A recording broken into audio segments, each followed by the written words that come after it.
Hello mga ka-idea.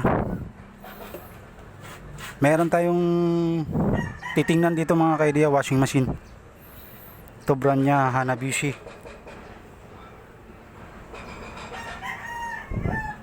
6 kilogram, 6.8 kilogram.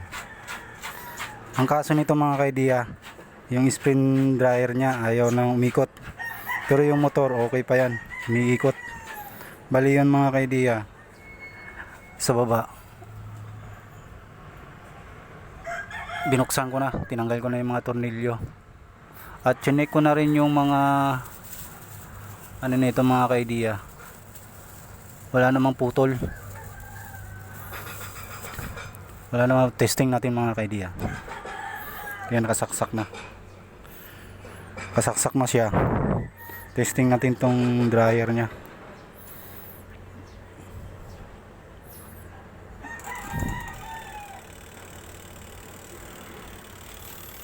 Ayan, naririnig nyo mga ka-idea, okay yung timer nya, lumalagitik pa pero hindi siya umiikot. Tingnan sa ilalim. Ayan,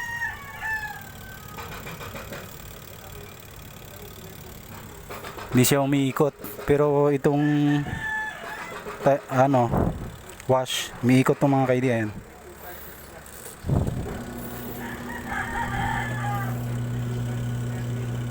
tingnan natin sa ilalim.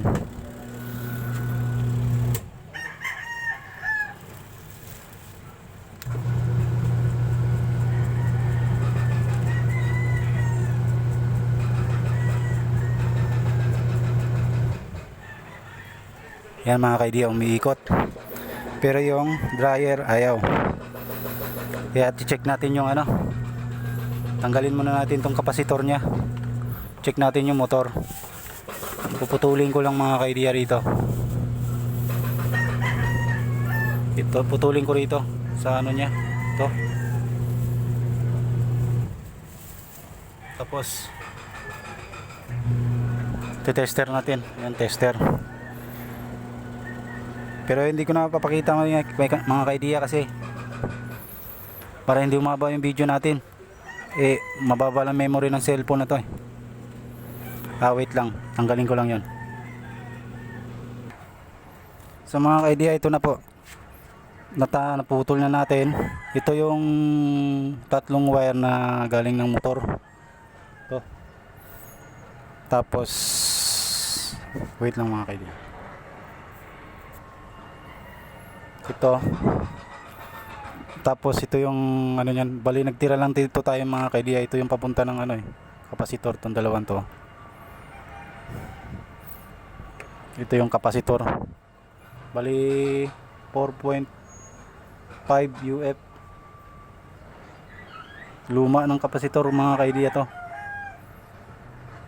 Check na rin natin mamaya to. Tapos ito yung karugtong nito, yung timbali, nagtira lang tayo para madali natin ma-identify mamaya pagbalik natin. Ito brown, nagtira tayong konti. Tapos yung pula, tira tayong konti para dito sa kapasitor.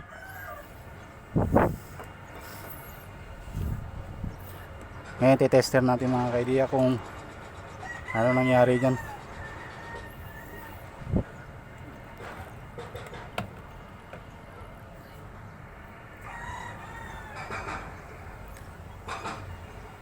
Mga ka-idea, naka times 10 pala tayo sa tester. Ayun, naka 0. Test natin tong tatlong wire nito. Bali ang common nito mga ka-idea, itong itim. Tapos yung dalawa, papuntang kapasitor, tong dalawa, blue tsaka brown. Lagay natin yung isang test probe dito sa common. Tapos testing natin dito. Bali mga ka-idea, ayan siyang pumalo siya, meron siyang 9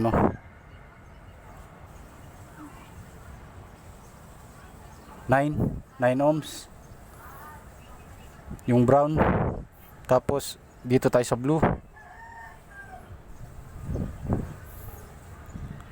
ayun 10 ohms. Good ibig sabihin good ang motor. 9 ohms.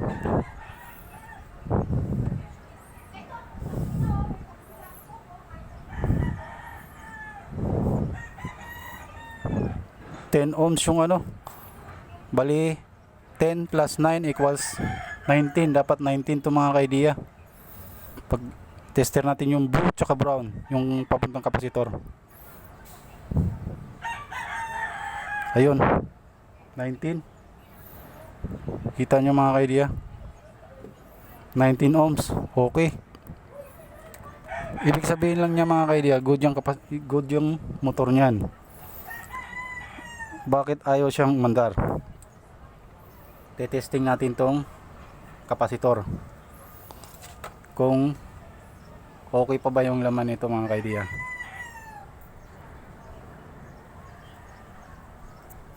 Babalatan ko lang,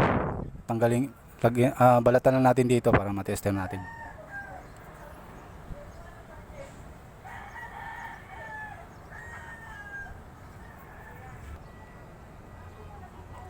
Ito mga ka-idea, testing na natin. Bali yung tester mga ka-idea, nilipat ko sa 1K times 1K para makuha natin. Naka 0 yan mga ka-idea, yan 0 0 0. Bago natin ano pala ito mga ka-idea, discharge muna natin kasi minsan may laman yan, nakakuryente din yan. Lagay yung isa rito, tapos tingnan natin yung tester mga ka-idea, papalo lang yan. Dapat makakuha siya ng 4 doon, mahigit sa 4. Ito dyan, tingnan nyo mga ka-idea.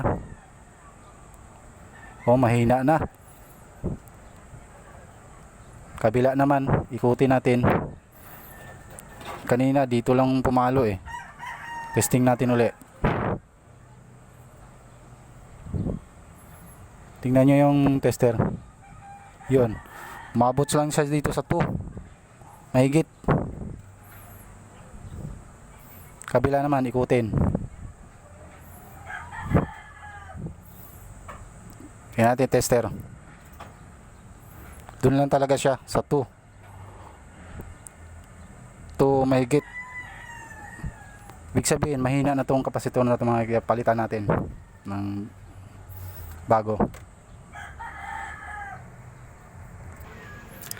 Mga ka-idea, nakakuha ko ng kapasitor. Ito yung kapasitor ng discharge lang natin mga ka-idea. Makuryente tayo. Meron laman kasi yan. Bali ito mga ka-idea, nakuha ko lang to sa luma, sa washing to. Yan.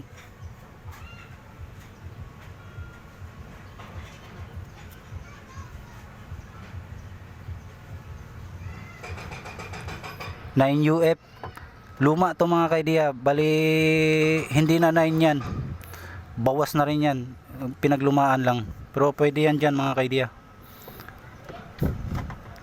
Wag lang yung total bawas na rin yan. May inanon sa washing to, mahina na eh. Pwede yan dyan sa spinner. Tapos ayaw pa rin gumana mga ka-idea. Binalik ko lang yung connection yan, ayaw pa rin. Wala pa rin reaction yung Kaya dito na tayo nag-proceed mga ka-idea sa taas. Ayan, binuksan ko na mga ka-idea. Tapos nakita pala natin dito, meron palang nginat-ngat pala ng mabait. Ayan, putol pala isang linya, kaya ayaw, walang reaction yung motor. Bali matigas, tanggalin to mga ka-idea, yung takip dito. Pinukpok ko ng rubber mallet sa gilid, ayaw pa rin matanggal. Kabilaan, ayaw pa rin matanggal. Pero maalog na siya. Gawin nyo mga ka-idea, sungkitin nyo rito. Dito meron kasing clip yan, ayan may mga clip yan eh. Ito ayan, clip nya yan. tatlo, apat. Sukitin nyo rito, tulak nyo. Tapos dito, tulak. Ayan, tulak. Tutulak. Sabay angat. Bago pala yun mga kaidya, tanggalin nyo muna yung ano, dito. Diyan. Tinandaan ko mga kaidya kung saan nakalagay yun. Pagtanggal nyan, angat muna to. Angat, sabay tanggal. Tapos tandaan yung butas kung saan nyo tinanggal. So yun o.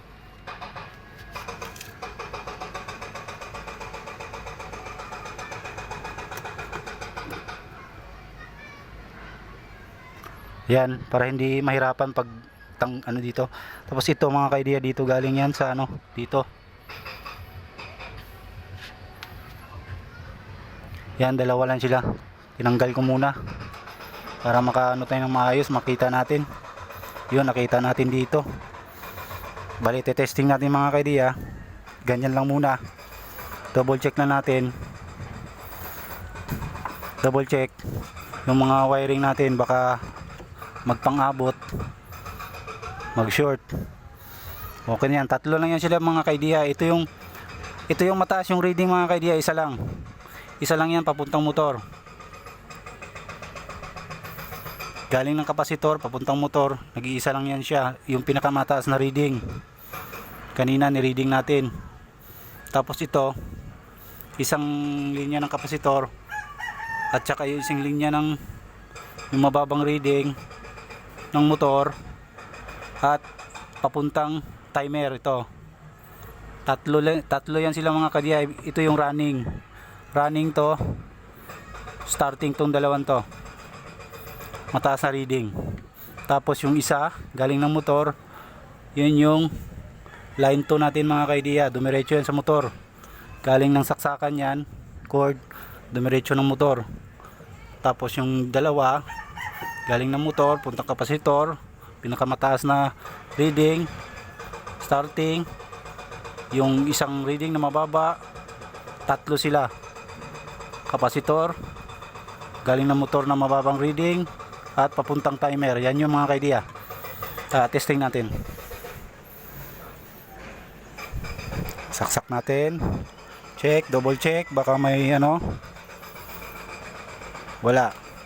Saksak. Yon, kasaksak na.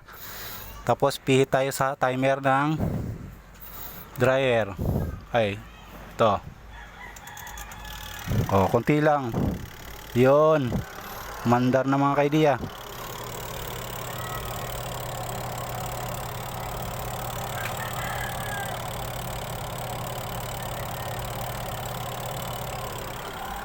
Yon, naririnig nyo? Ayan yung ano, isa din yan sa ito mga kaidya, oh. Pag ano yan yung ano niya, switch dito sa ano.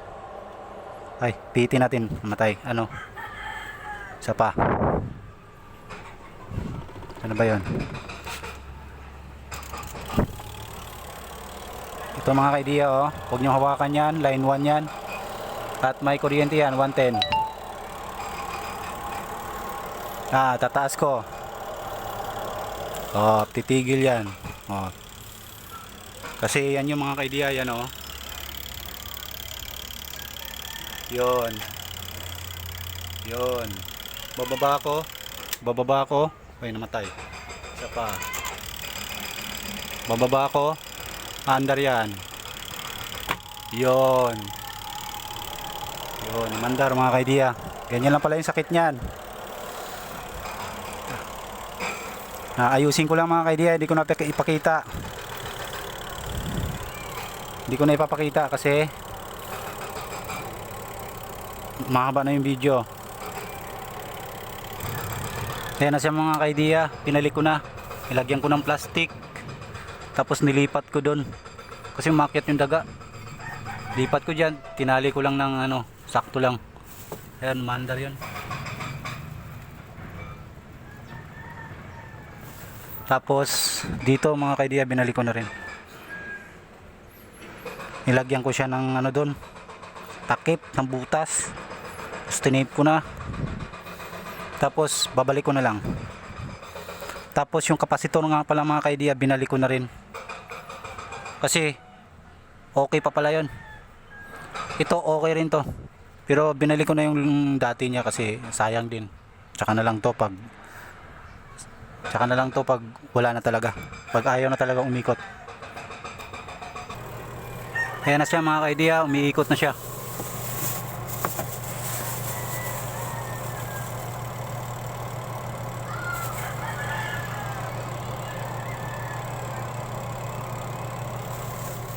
Kaya ganun lang mga ka-idea. Ayan, kaon.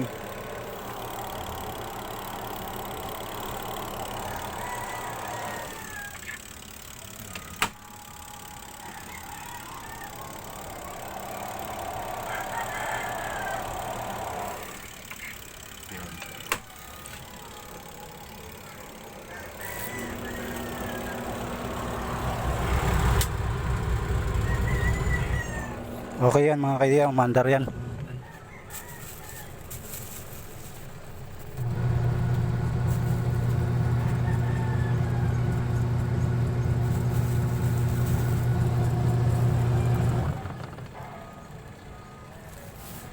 Ganun lang mga ka-idea.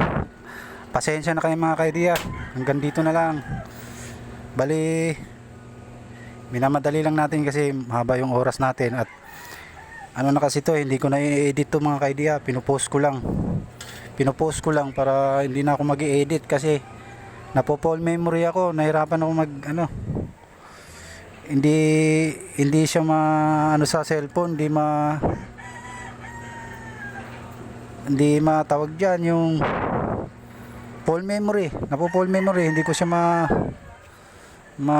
edit nang maayos. Kaya dire-diretso lang itong mga ka-idea. Bali pinopost ko lang tapos